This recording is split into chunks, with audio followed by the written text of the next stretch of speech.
Olá, seja muito bem-vindo e mais uma vez é muito bom estar em sua companhia. A partir de agora, você acompanha comigo as notícias do Brasil e do mundo.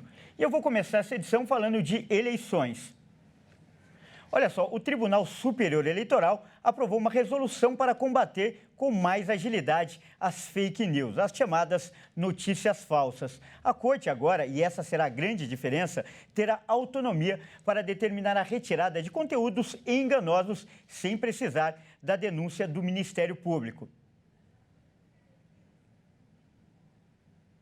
O Tribunal Superior Eleitoral aprovou uma resolução que promete agilizar o processo de retirada do ar de fake news ou conteúdos imprecisos, sem a necessidade de múltiplos processos. Pela resolução, o endereço também pode ser retirado do ar no prazo máximo de até 2 horas e, às vésperas da eleição, esse processo poderá ser feito em até 1 hora. Pela decisão, fica proibida ainda a veiculação de propagandas eleitorais pagas na internet nas 48 horas antes do segundo turno e nas 24 horas seguintes à votação. Já para o caso de desinformação replicada, o presidente do tribunal, Alexandre de Moraes, poderá estender a decisão do colegiado para a remoção de todos os conteúdos falsos. Até então, quando um partido identificava um conteúdo publicado como fake news, ele acionava o TSE com o endereço eletrônico dessa notícia e, após o tribunal considerar o conteúdo falso, ele determinava a retirada da URL do ar. Mas se as chamadas redes de desinformação publicassem esse mesmo conteúdo em outro endereço, o partido que acionou o TSE teria que mover uma nova ação, o que na prática acabaria por manter aquela notícia falsa em circulação. A ideia do Tribunal Superior Eleitoral é permitir que o tribunal possa retirá-la do ar, estendendo a decisão anterior ao novo link. Ao longo deste ano, o TSE adotou uma série de medidas para tentar combater as fake news. Segundo Alexandre de Moraes, houve um aumento considerável no número de notícias falsas em circulação após o primeiro turno deste ano. E ainda falando de eleições, o Supremo Tribunal Federal aprovou o transporte público gratuito no dia do segundo turno, da votação do segundo turno. A medida não é obrigatória, mas as prefeituras e os governos estaduais não podem ser punidos por abuso de poder, se caso tomarem a decisão. A maioria dos ministros do STF confirmou a autorização para que as prefeituras e empresas concessionárias possam oferecer de forma voluntária e gratuita o transporte público no dia 30 de outubro, no segundo turno das eleições. O tribunal analisou no plenário virtual a decisão individual do ministro Luiz Roberto Barroso, relator do caso. Acompanharam o voto do relator os ministros Edson Fachin, Carmen Lúcia, Dias Toffoli, Luiz Fux, Ricardo Lewandowski e Alexandre de Moraes. Segundo o relator, diante da desigualdade social, é justificável que o poder público financie os custos de transporte para que as pessoas exerçam o seu direito ao voto. Ele apontou ainda que o poder legislativo está em omissão inconstitucional ao não legislar sobre o tema. Barroso afirmou que a prática de oferecer o serviço não pode levar à punição de prefeitos e gestores por crimes eleitorais ou de improbidade administrativa. Isso porque a medida tem o objetivo de viabilizar a garantia constitucional do direito de voto. O ministro deixou expresso ainda que não pode haver qualquer discriminação de posição política no serviço.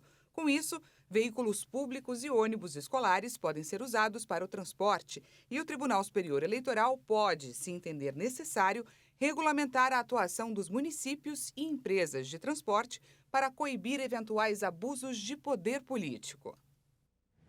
Olha, eu mudo de assunto agora para falar das notícias internacionais. Após forte pressão de seu partido, Liz Truss anunciou nesta quinta-feira a renúncia do cargo de primeira-ministra britânica. A premier perdeu credibilidade após a rejeição de seu plano para a economia. A estratégia dela previa promover um corte radical nos impostos do país.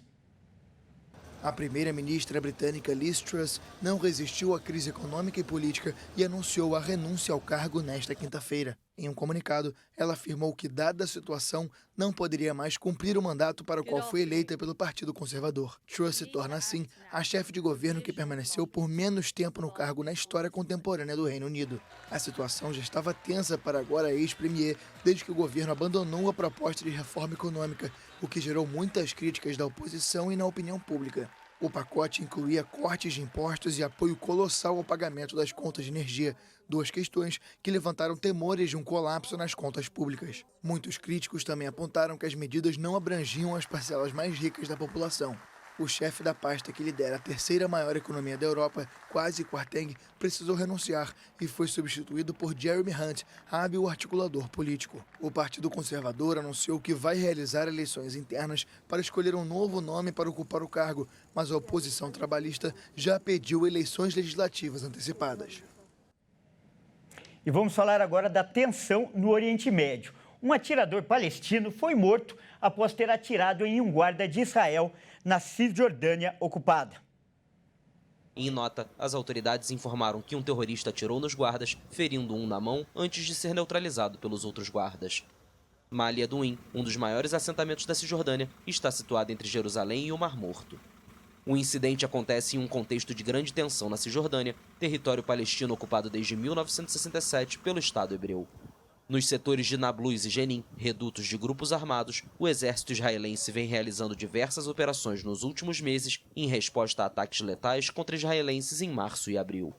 As investidas, frequentemente acompanhadas de confrontos, deixaram mais de uma centena de palestinos mortos. E olha só, uma notícia importante agora para a saúde. Segundo um estudo realizado nos Estados Unidos, a qualidade do sono tem impacto direto na saúde do coração. Ainda segundo essa pesquisa, um adulto deve dormir aí em média entre 7 e 9 horas por noite. Para manter o seu coração saudável, é recomendado, além da dieta e dos exercícios físicos, uma boa noite de descanso. Um novo estudo feito pela American Heart Association adicionou a duração do sono à lista de verificação de saúde cardiovascular. Essas diretrizes, baseadas na ciência, foram criadas para ajudar todos os norte-americanos a melhorar sua saúde cardíaca.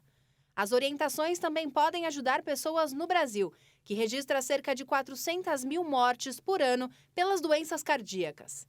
As doenças cardiovasculares são a principal causa de morte no mundo, levando cerca de 18 milhões de vidas a cada ano, de acordo com a Organização Mundial da Saúde.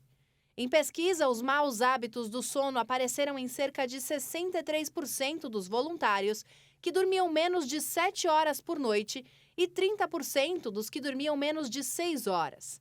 A duração ideal do sono para um adulto é entre 7 e 9 horas por noite, de acordo com os Centros de Controle de Prevenção e Doenças. Pessoas que dormiam menos de 7 horas por noite tinham uma chance maior de baixa eficiência do sono e maior prevalência de fatores de risco para doenças cardíacas como obesidade, diabetes tipo 2 e pressão alta. Outra pesquisa também mostrou conexões entre sono curto e doenças crônicas. Dormir mal pode aumentar os níveis de estresse e os riscos de depressão, que também afeta a saúde do coração. Bom, é isso aí. Essa edição fica por aqui. Eu agradeço demais pela sua companhia e convido a continuar ligado em nossa programação. Até mais!